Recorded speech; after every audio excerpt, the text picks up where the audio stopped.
The wind howled across the frozen landscape, carrying snowflakes that danced in the pale moonlight. Deep within the snowy wilderness, nestled between towering pine trees, stood a small wooden cabin, weathered by time but strong enough to withstand the harsh winters. Inside, an old man named Walter sat near a crackling fire, sipping a mug of warm tea. His life had been quiet, spent in the solitude of the mountains, far away from the chaos of the world. But that night, something unusual broke the silence, a faint whimper. Walter furrowed his brows. It wasn't the wind, it was something alive. He grabbed his coat, pulled on his boots, and stepped outside. Snow crunched beneath his feet as he scanned the area. Then he saw it. A small, shivering bundle of fur, barely moving in the snow. A bear cub. It looked no older than a few months.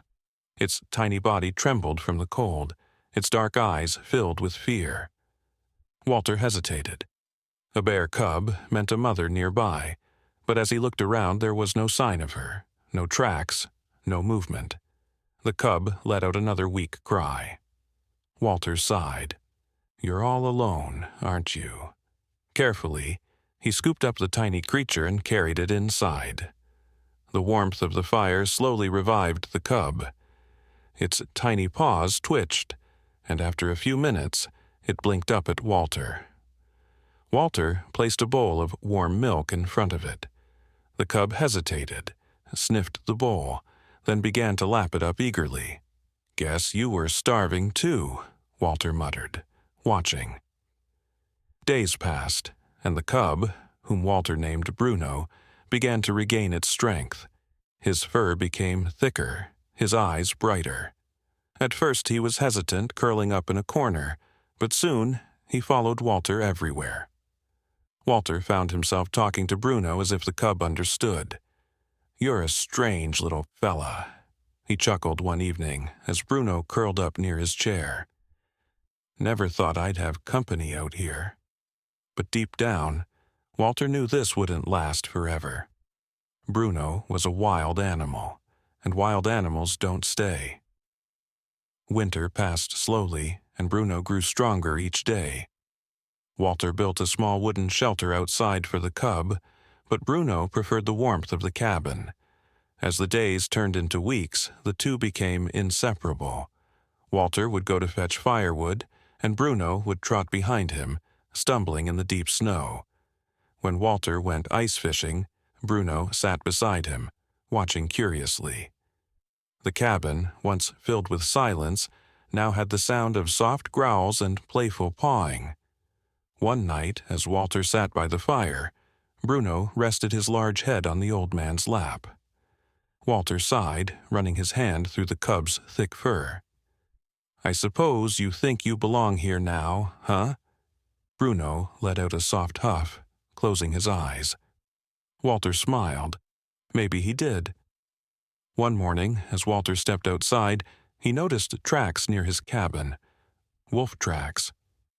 Bruno, now much bigger, growled lowly, his fur bristling. Walter knelt beside him.